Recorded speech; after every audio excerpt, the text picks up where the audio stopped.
상황이 어떤 상황과 형편 속에 있든지 여호와는 구원자 되신 줄 믿습니다. 주를 바라보는 모든 자들은 하나님의 구원의 축복을 누리게 됩니다. 하나님의 말씀은 그 시대를 대변해요. 단순하게 우리에게 은혜 주시는 말씀도 맞지만 하나님은 그 시대를 보고 하나님은 말씀으로 진단하시고 시대에 답을 주시고 또 시대를 이끌어 가십니다. 저와 여러분들이 이제 한 3년째 되어지는 코로나 시대를 살고 있죠. 그렇죠? 그렇다면 하나님은 이 시대에 우리에게 가장 먼저 뭘 주시기를 원하실까?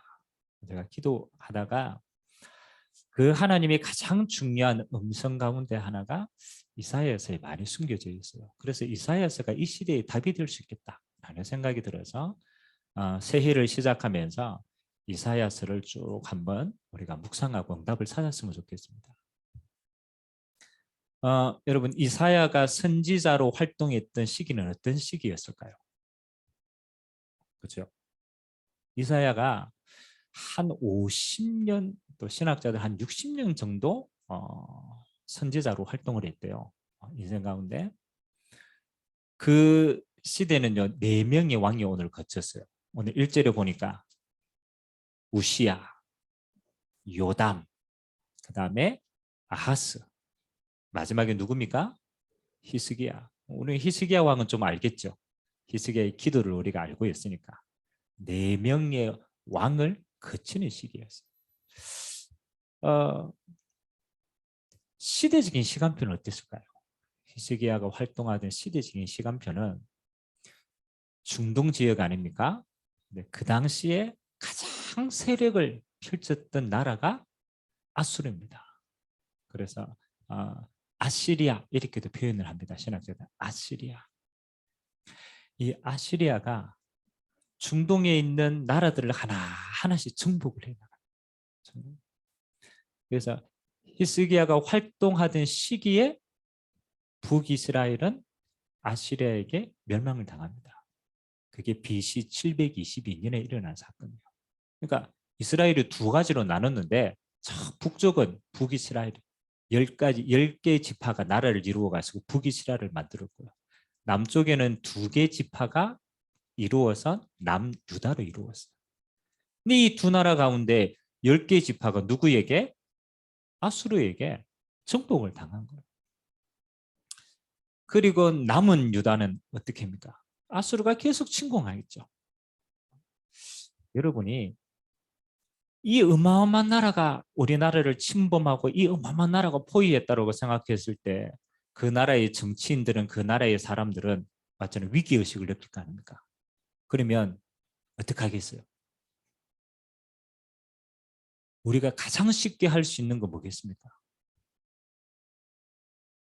맞잖아요. 왕이 이 우리 힘으로 못 이겨. 맞잖아요. 어마어마한 나라가 지금 쓸고 가는데 방법이 없잖아요.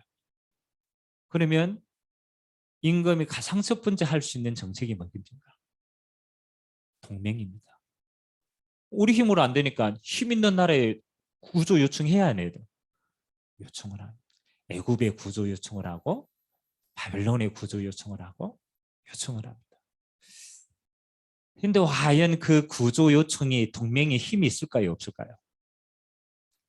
우리나라 역사에 삼국 시대를 통일한 나라가 누구였습니까? 신라잖아요. 신라. 그 신라가 삼국을 통일할 때 누구의 힘을 빌립니까? 그렇죠. 당나라 군대 힘을 빌립니다. 그래서 당나라 군대 힘을 빌려가 뭐 하는 거요? 백제를 치고 고구려를 쳐서 하나로 만듭니다. 근데 그 당나라가 원조를 보낼 때 당나라의 생각은 어땠을까요? 맞잖아요. 당나라의 생각은 다른 생각이었어요. 실제로는 뭐 하려고? 주구가 다 먹으려고. 그렇죠. 근데 신라가 참 은혜를 받았죠. 그 당나라를 쫓아냅니다. 그래서 통일을 그러니까 역사의 가장 쉬운 방법은 약한 나라가 강한 나라를 승복하는 가장 빠른 방법은요. 강한 나라에 힘을 입어가지고 방어하는 거예요. 누구나 다 그렇게 할 수 있죠. 근데 하나님은 그 가장 어려운 시기에 그렇잖아요. 그 유다에게 다른 방법을 제시합니다. 뭘 제시하겠어요? 너희가 강대국이 아무리 힘을 입어도 뭐 할 수 없다? 이길 수가 없는 것이다. 그리고 뭐 하냐? 너희가 이길 유일한 방법은 하나라고 얘기합니다. 이사야 선지자는 그거 얘기하는 거예요. 여호와께로 돌아오라. 여호와가 너희의 구원이시다. 그거 이야기합니다. 그래서 여호와는 구원이시다. 이 뜻이요. 뭐냐라면 이사야 선지자의 이름의 뜻입니다. 이사야 선지자의 이름이 여호와는 무엇이다? 구원이시다. 아예 하나님이 이사야 선지자의 이름에 언약을 각인시킨 거예요. 여호와가 구원이시다. 그래서 다른 힘을 의지하지 말고 다른 방법을 의지하지 마라. 오직 여호와만 섬기라. 그 얘기를 하는 겁니다.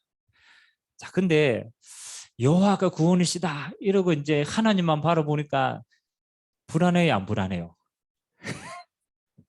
뭐라도 그래도 해야 될 거 아닙니까? 불안하죠. 자, 그러면 우리가 서론에서 먼저 좀 짚어봐야 될 게 있습니다. 이스라엘 이야기지만 사실은 누구 이야기입니까, 이게? 저와 여러분의 이야기인 거예요. 믿는 자의 이야기거든요. 자, 하나님이 지금 이스라엘의 정세가 위기 가운데 임하고 이스라엘의 어마어마한 전쟁 가운데 임하는데 하나님은 그걸 뭐라고 먼저 보시느냐, 이게 중요합니다.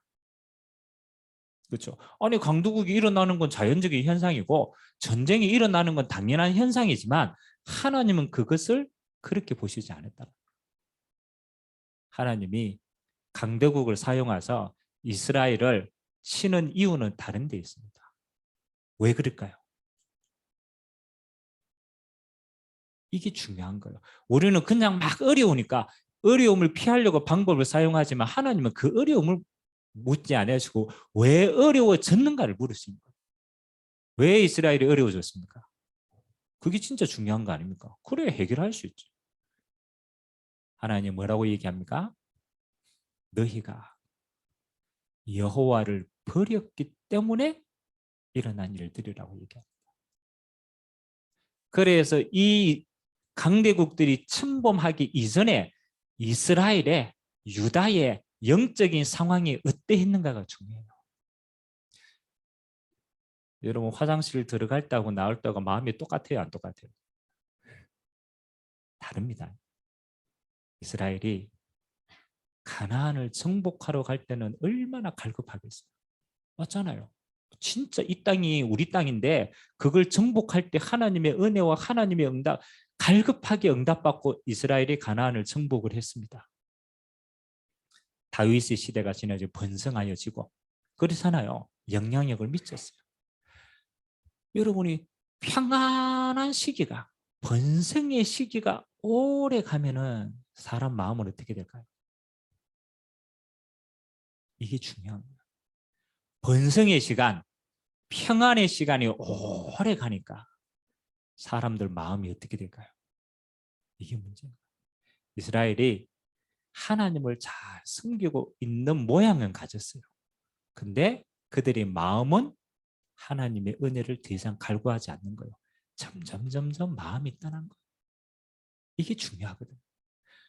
평안한 것처럼 보이니까 진짜 평안한 줄 알아요. 이게 착각이거든요. 평안한 것처럼 보이지 진짜 평안한 건 아닌데 평안한 것처럼 보이니까 뭐예요? 하나님을 잊어버려도 되는구나라고 착각합니다. 그래서 하나 둘씩 우상을 섬기기 시작합니다. 나를 위해서 우상을 만들기 시작합니다. 예배 형식은 있는데 마음은 떠났어요. 재물은 가지고 들어가는데 참 예배가 아니고 나를 위한 예배, 그 정도로 예배도 타락해버립니다. 그리고 이스라엘이 번성하니까 딴 생각이 들죠. 더 이상 하나님의 복음을 전해야 될 이유를 잊어버린 거예요. 그러니까 자기네들끼리 잘 먹고 잘 사는 거예요. 가장 평안하다고 시작하는 그때가 이스라엘은 가장 큰 위기였다라는 거예요. 영적인 위기였어요. 우리가요, 코로나 시기가 쭉 되어지니까 저는 이거 그냥 묵상하는데 제 마음에 그런 마음이 들어요.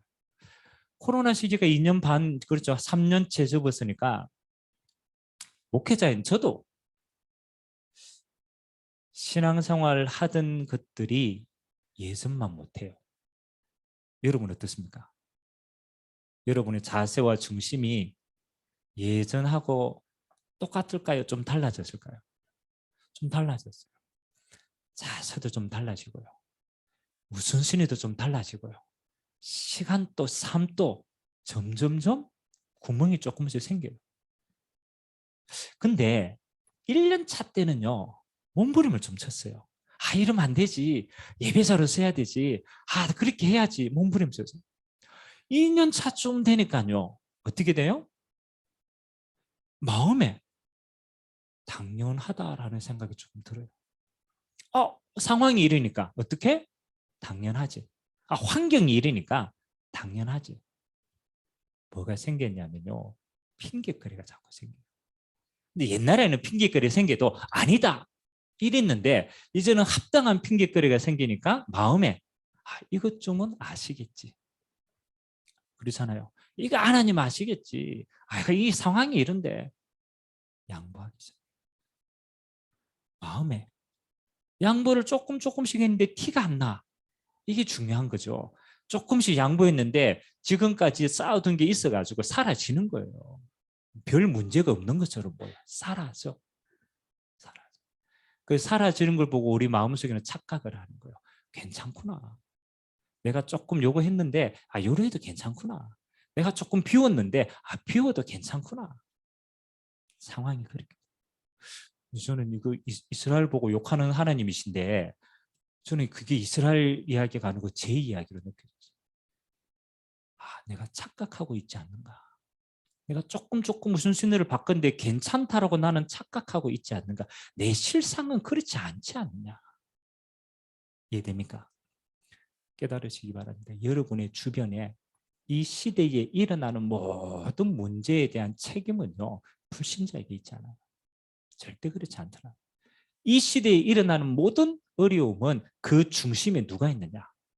믿음의 사람이 있습니다. 신자가 있단 말이에요.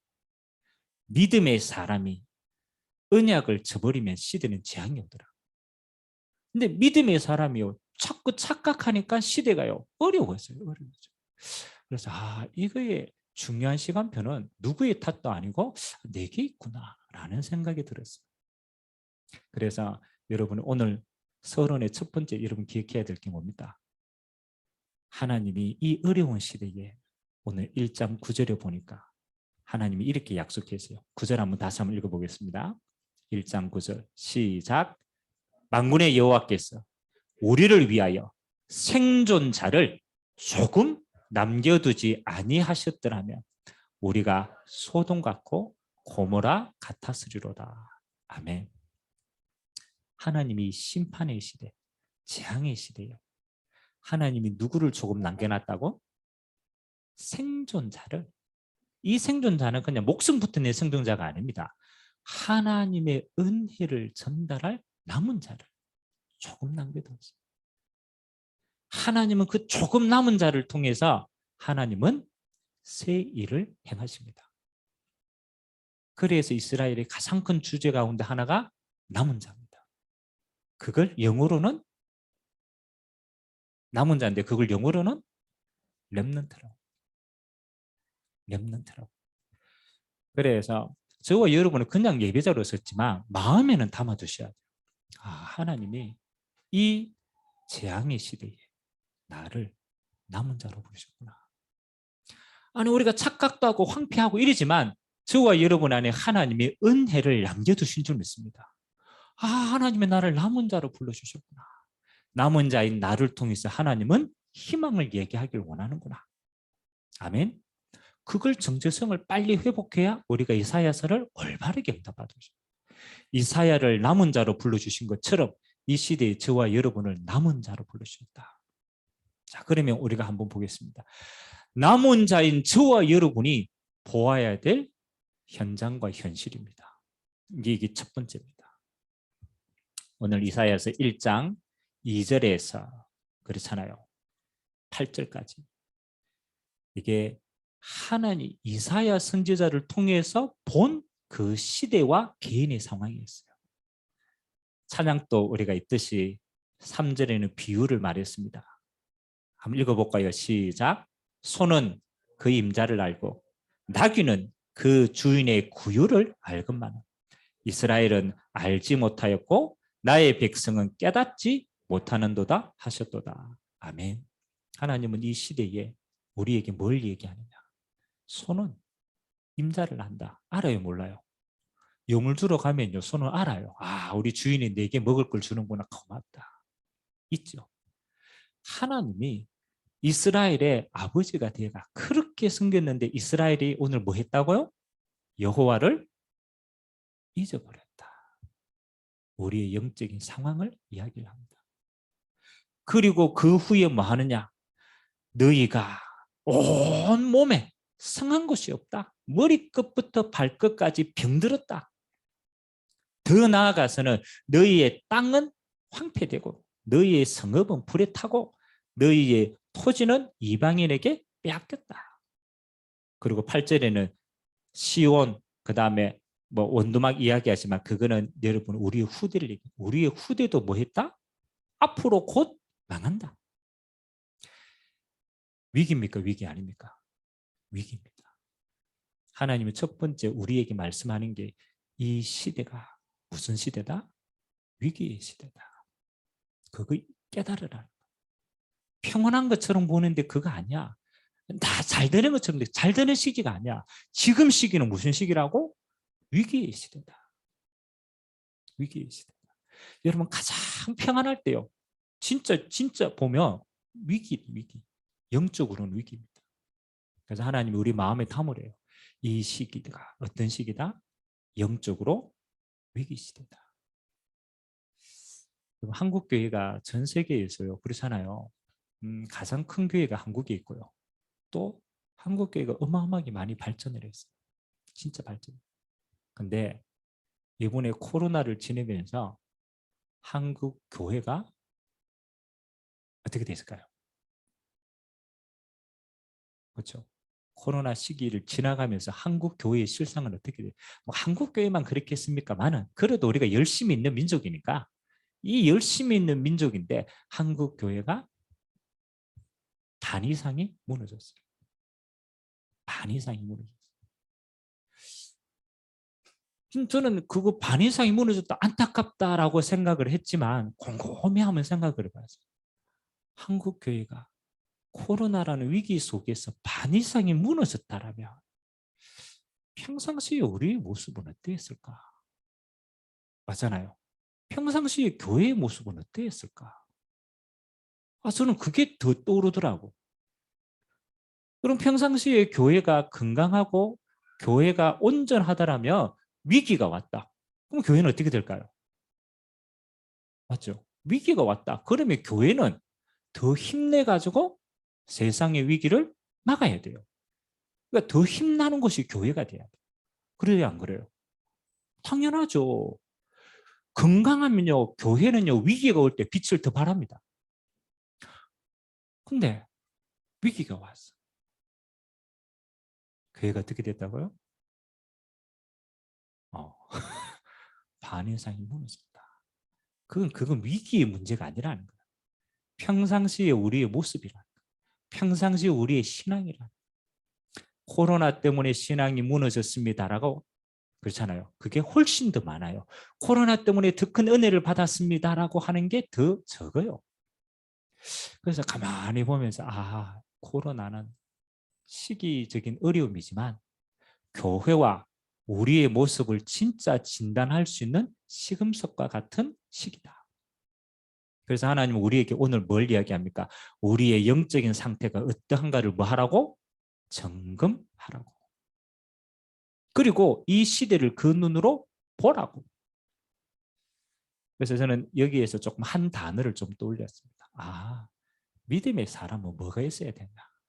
영적인 절박함이 있어야 된다. 영적인 절박함이 있어야 된다. 그래서 우리가 기도하냐 안 하냐가 기준이 아닙니다. 기도하는 사람은 영적인 절박함이 있어요. 기도 안 하는 사람은 영적 절박함이 없어요. 없기 때문에 안 하는 거예요. 못 하는 거예요. 아멘. 하나님은 우리에게 가장 첫 번째 이 시대를 보고 네가 뭐 영적인 절박함을 가지고 올바로 보라는 거예요. 그래야 하나님은 우리를 어떻게 쓰실 것인가를 보고 있어요. 두 번째입니다. 영적 절박함을 가져야 될 저와 여러분은 어디서부터 갱신하면 됩니까? 하나님은 어디서부터 시작하라고 얘기합니까? 이제 그게 두 번째 응답이에요. 보겠습니다. 오늘 10절에서 우리 17절까지 한번 보겠습니다. 10절에서 17절까지 우리 한 절씩 한번 교독해 볼까요? 너희의 소돔의 관원들아 여호와의 말씀을 들을지어다. 너희 고무라의 백성들아 우리 하나님의 법에 귀를 기울일지어다.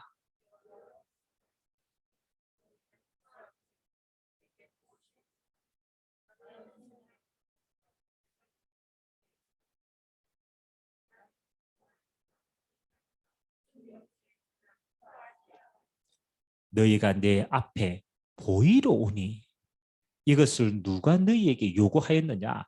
내 마당만 밟을 뿐이니라.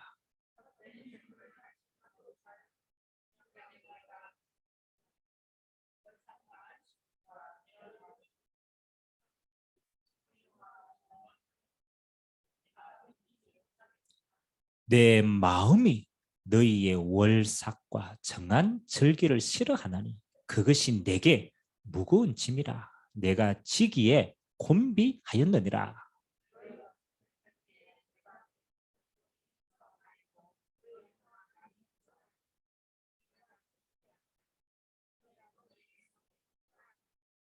너희는 스스로 씻으며 스스로 깨끗하게 하여 내 목전에서 너희 악한 행실을 버리고 행악을 그치고.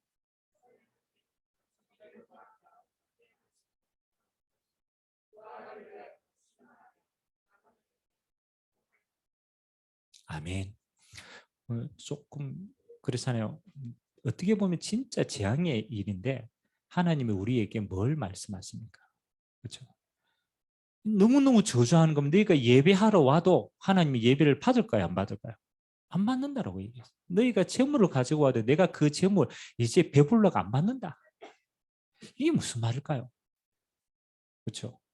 아니 하나님이 예배하기 위해서 우리를 지었는데 이스라엘 백성들이 예배하러 왔는데 하나님이 듣겠다 안 듣겠다? 안 듣겠다라는 거예요. 안 듣겠다. 왜 안 들으실까요? 맞죠? 우리 심지어 이런 표현이 있습니다. 너희가 마당뜰만 뭐 할 뿐이다고? 밟을 뿐이다. 너희가 왔다 갔다 하는데 마당뜰만 받는 거다. 내가 그런 예배는 안 받는다라고 얘기합니다. 그럼 이걸 반대로 얘기하면요.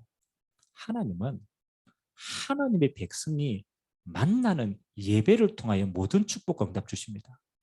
그 예배는 변함이 없어요. 이스라엘은요, 뭐만 하면 되느냐? 온전한 예배를 하나님께 드리면 승리하는 거죠. 근데 가장 큰 부패가 어디에서 일어났느냐? 그렇잖아요. 어디에서 일어났다고요? 예배에서 일어났어요. 여러분 좀 한번 생각해 보시기 바랍니다. 우리가 우리 삶의 한 부분이 예배가 될 수 있어요.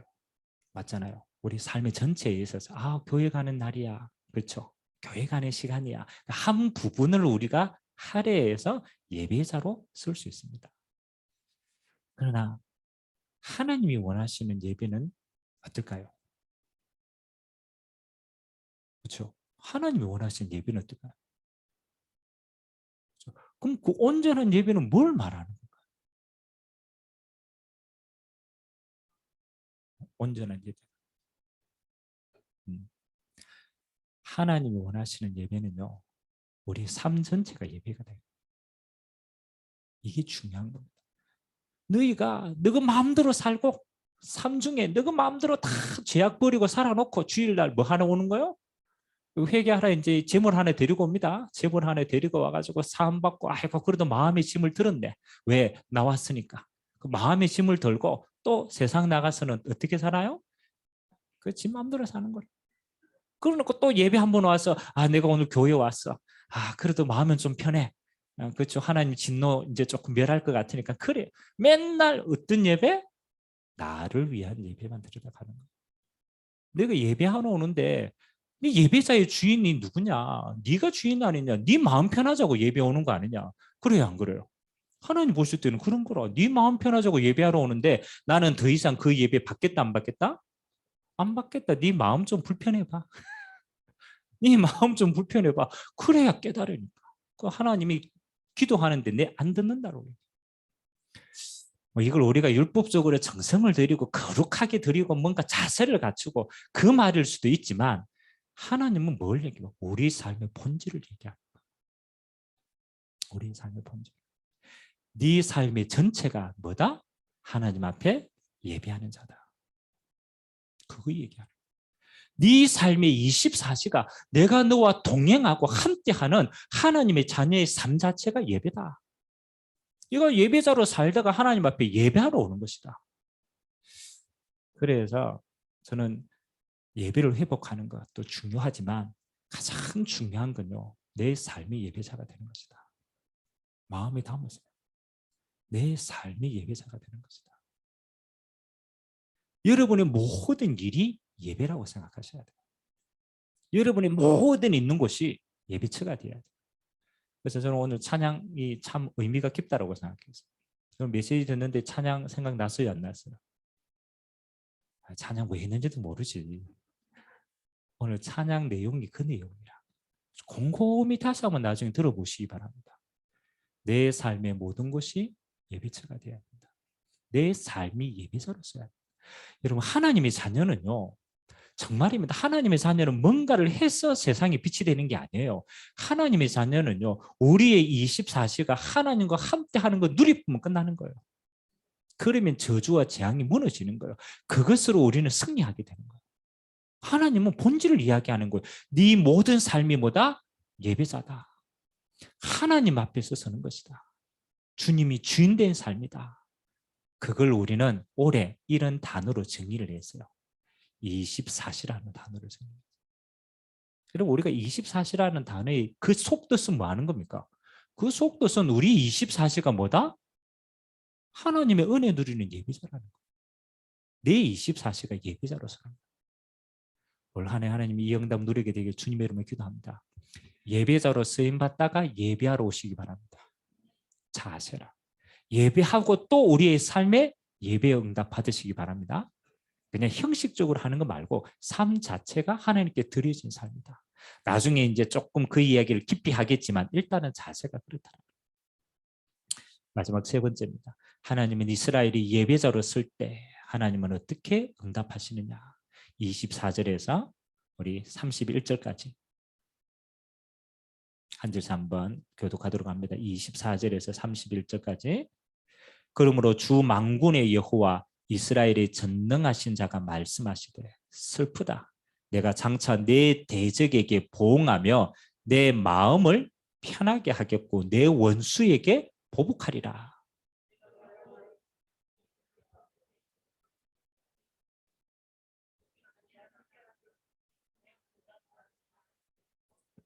내가 네 재판관들을 처음과 같이 네 모사들을 본래와 같이 회복할 것이라.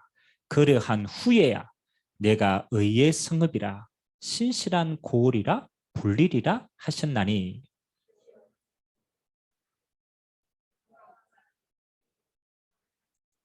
그러나 패역한 자의 죄인은 함께 패명하고 여호와를 버린 자도 멸망할 것이라.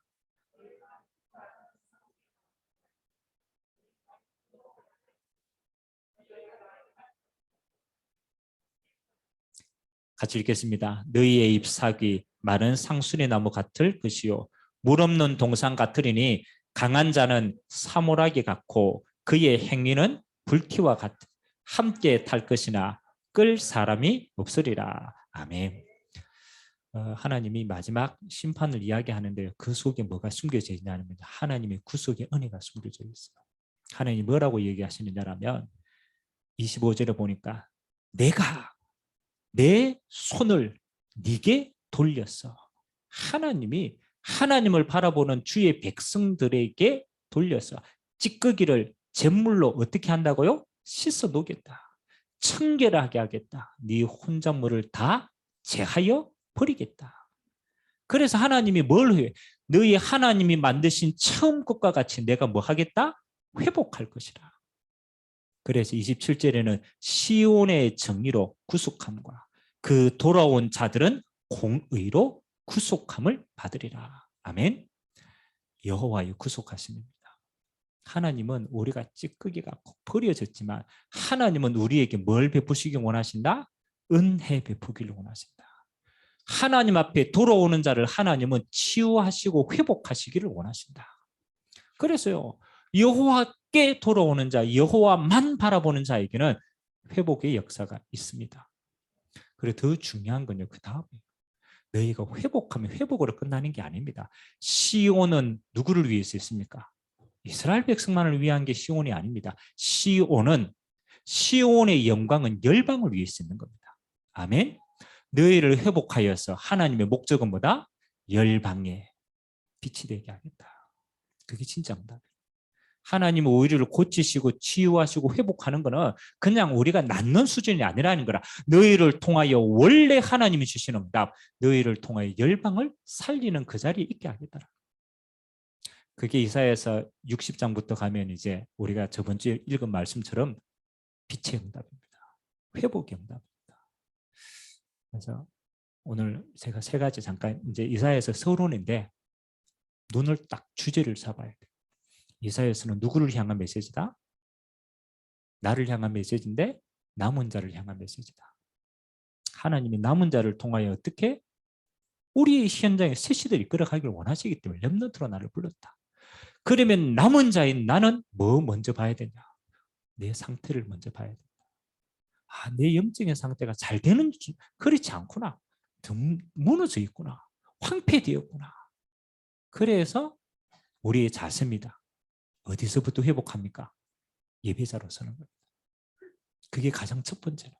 예배자라는 것은 교회에 그냥 성경처럼 나오는 게 예배자가 아닙니다. 내 삶의 우선순위를 누구에게 두는 거? 여호와께 두는 거. 여호와만 바라보는 삶. 우선순위입니다. 그때 하나님은 나를 통하여 주실 응답이 얼마만큼 크다고요? 그렇죠. 시온의 응답같이 하나님 나를 치유하시는데 어떻게 열방이 살아나는 치유와 응답을 주시겠다. 그래서 하나님 우리를 이사야 선지자가 이스라엘을 향하여서 주신 메시지지만 이 시대에 하나님이 저와 여러분에게 주신 언약인 줄 믿습니다. 그래서 마지막 결단을 조금 했으면 좋겠습니다. 아, 하나님 오늘 이 말씀을 나는 어떤 결단을 원하실까? 그래서 제가 요즘에 기도를 쭉 하다가 우리가 왜 그냥 내 신세가 한탄해가 우는 경우도 있잖아요. 아이고, 내 신세가 왜 이러노? 맞죠? 그것도 눈물이잖아요. 근데 내가 내 영혼을 두고 내가 잃어버린 영혼을 두고 내가 하나님의 마음을 알고 내가 하나님 앞에 눈물로 기도한 적이 있는가를 한번 생각해 봤어요. 내가 그만큼 절박한 적이 있는가를 한번 생각해 봤어요. 내 영혼이. 근데 가만히 기도하다 보니까요. 별로 없어. 별로 없어. 아, 나 그렇게 기도를 많이 했는데 내 기도가 우리가 왜 언약 잡고 기도를 하는데 그 기도의 중심에 절박함이 있었나? 라고 생각하니까요. 미안하지만 하나님 앞에 제가 별로 없더라고요. 하나님은 우리 행위를 보지만 뭘 보시겠어요? 우리 중심을 보시는 거예요. 그래서 제가 첫 번째 이렇게 응답을 좀 찾았습니다. 하나님 나에게 영적인 절박함을 회복시켜달라. 기도는요. 그냥 하는 게 아닙니다. 영적인 절박함이 느껴질 때 하게 돼 있는 거예요. 그러니까 기도를 하냐 안 하냐가 중요한 게 아니더라. 영적인 절박함이 있어야 돼요. 그 절박함이 내 신세 한탄을 위한 절박함 말고 정말 이 시대를 향한 하나님의 마음을 알고 이 황폐한 시대를 하나님은 찾기를 원하시는 주님의 마음을 알고 내가 그 마음을 알아야 되겠구나. 마음을 알아야 되겠구나. 그래서 하나님 나에게 하나님의 마음을 읽을 수 있도록 하나님의 절박함이 내 절박함이 되도록 내 영적인 상태에 대한 것이 진짜 하나님 앞에 절박함으로 다가올 수 있도록 저는 그 마음이 회복되는 게 첫 번째라고 생각합니다. 그래서 그냥 기도하지 말고 중심이 회복된 기도를 드리자. 그게 첫 번째 응답인 거예요. 두 번째는 하나님 이 절박한 마음이 정말로 와 있는 자에게는 하나님 이것이 무엇으로 드러납니까? 그렇죠. 여러분 절박한 마음이 뭘로 드러납니까? 그렇죠. 기도로 드러납니다. 그래서 막 기도하자 이런 거 말고 하나님 내 삶에 언약 잡고 기도하는 우선순위가 회복될 수 있도록. 그리고 저는 그게 두 번째라고 생각합니다. 절박한 만큼 무릎 꿇습니다. 간절한 만큼 하나님께 나아갑니다. 여러분 기도 안 하는 건요. 아직까지 그렇게 절박하지 않다나. 아직까지 간절하지 않다나. 그래 기도를 그렇죠. 안 하는 게 아닙니다. 못 하는 겁니다. 하나님의 마음을 아는 자는 24시 절박한 마음으로 하나님 앞에 나아갈 수 있어야 됩니다. 그래서 하나님이 내가 다른 건 몰라도 내가 24시 하나님을 바라보는 것은 쉬지 않겠다. 여러분 일을 하고 다 해야 돼요. 그러나 마음과 중심과 삶의 자세는 기도자로 쓰고 있습니다. 그럼 내가 그거는 드리기를 원합니다. 우리가 뭐 선행하고 착하고 그건 드러나는 거지. 진짜 중심이 그거 있어야 돼요. 기도자로 써야 됩니다. 마지막 세 번째 결단은 그래서 나오는 게 내 삶의 우선순위가 예배자로 써야 되는구나. 그래서 예배가 이렇게 소중하구나. 정말 하나님 앞에 온전히 드리는 예배가 내 모든 걸 회복하고 치유하시는구나.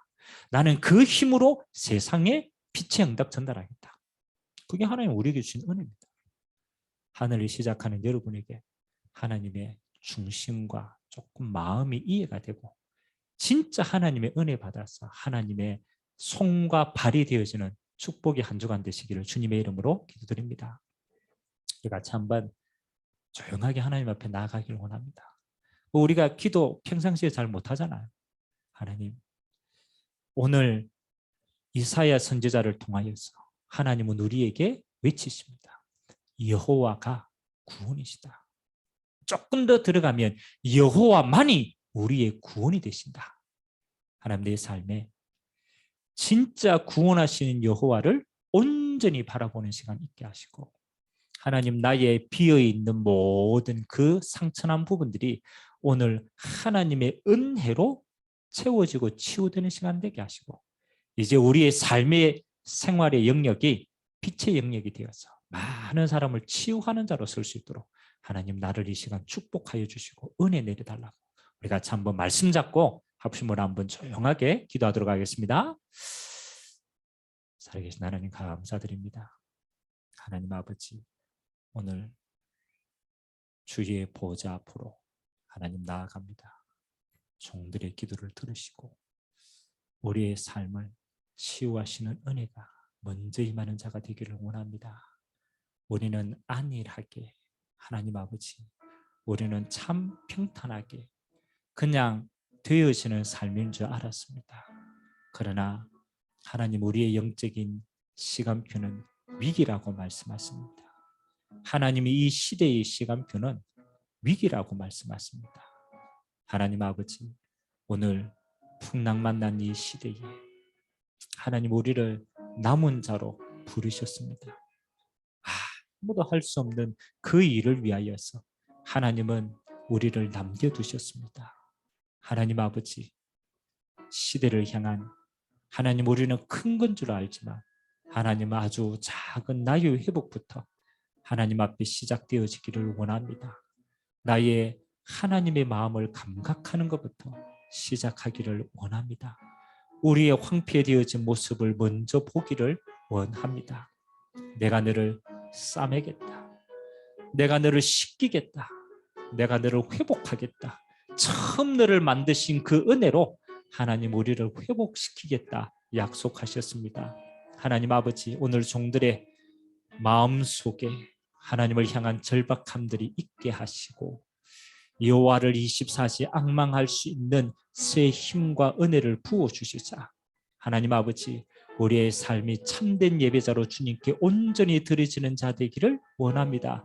우리의 입술을 기억하여 주시고 우리의 삶의 순간순간을 주님이 기억하여 주시고 하나님 앞에 먼저 드려진 자로 귀하게 하나님 은혜 베풀어 주시기를 원합니다. 하나님 참된 예배자로 서기를 원합니다. 하나님, 마당뜰만 밟는 자가 되지 않게 하여 주옵소서. 우리의 삶의 일부분을 드리는 자가 되지 않게 하여 주옵소서. 하나님, 피하는 하나님 그곳만이 되지 않게 하여 주옵소서.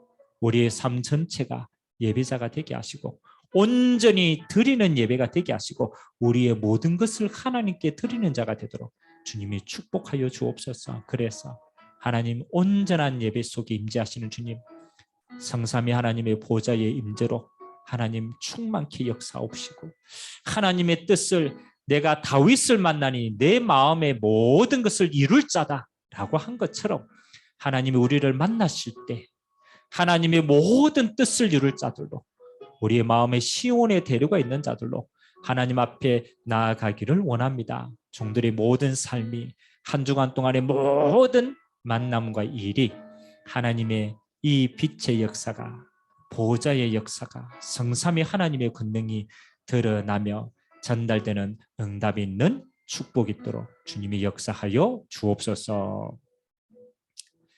감사합니다.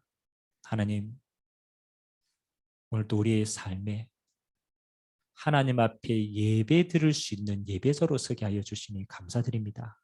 하나님의 성전의 마당뜰만 밟는 자가 아니라 우리의 삶 전체가 하나님 앞에 드려지는 예배가 되기를 원합니다.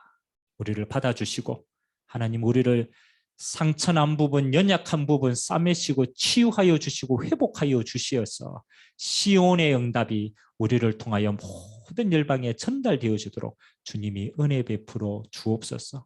우리 24시가 하나님 앞에 동행하는 자로 서게 하시고 그 하나님의 은혜로 말미암아 우리의 삶의 영역에 하나님의 나라에 임하는 축복으로 함께하여 주옵소서. 모든 영광을 주님 홀로 받아 주옵시며 살아계신 예수 그리스도의 이름으로 기도드리옵나이다. 아멘.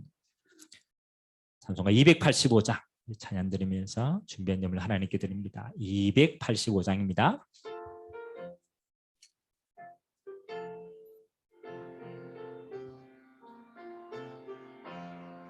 주의 말씀 받은 그날 참 기쁘고 복되도다. 이 기쁨만 못 이겨서 온 세상에 전하노라. 기쁜 날 주 나의 죄 다시 쓴 날 늘 깨어서 기도하고 늘 기쁘게 살아가리. 기쁜 날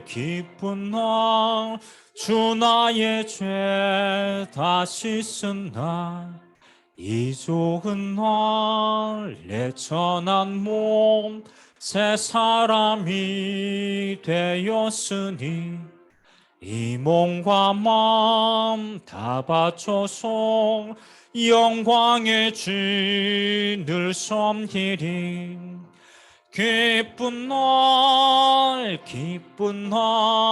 주 나의 죄 다시 쓴 날 늘 깨어서 기도하고 늘 기쁘게 살아가리.